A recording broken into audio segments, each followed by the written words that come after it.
সপ্তাহে দুদিন বসে হাটে প্রতিদিন ২০ লাখ টাকার কাঁঠাল ও আনারস বিক্রি হয়। এ নিয়ে আরও জানাতে সেখান থেকে যুক্ত হচ্ছেন সহকর্মী এম এ হামিদ। হামিদ, কি বার হাট বসে এবং প্রতি হাটে সব মিলে কেমন বেচাকেনা হয়?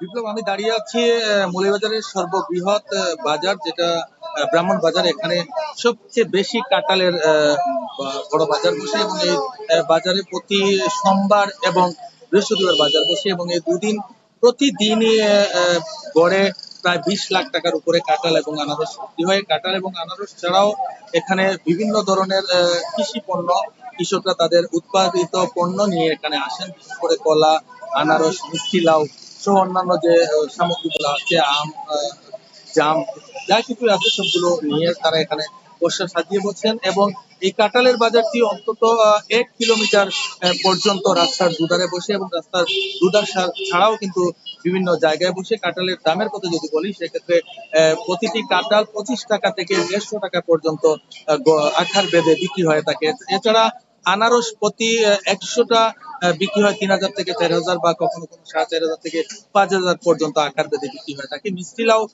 আমি কথা বলেছিলাম যারা বিক্রি করেছেন কৃষকদের সাথে, তারা বলছেন যে প্রতি ১০০ মিষ্টি লাউ ৫,০০০ থেকে ৭,০০০ টাকা পর্যন্ত বিক্রি হয়।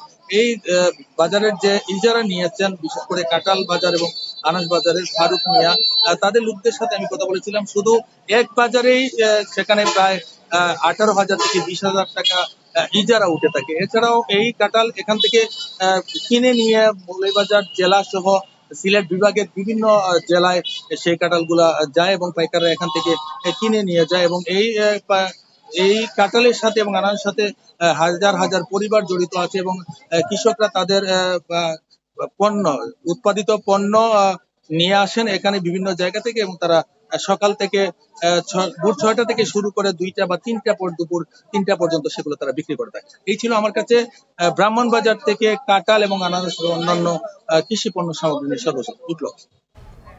সহকর্মী এম এ হামিদ আমাদের সঙ্গে যুক্ত ছিলেন। নওগাঁয় বেড়েছে তালের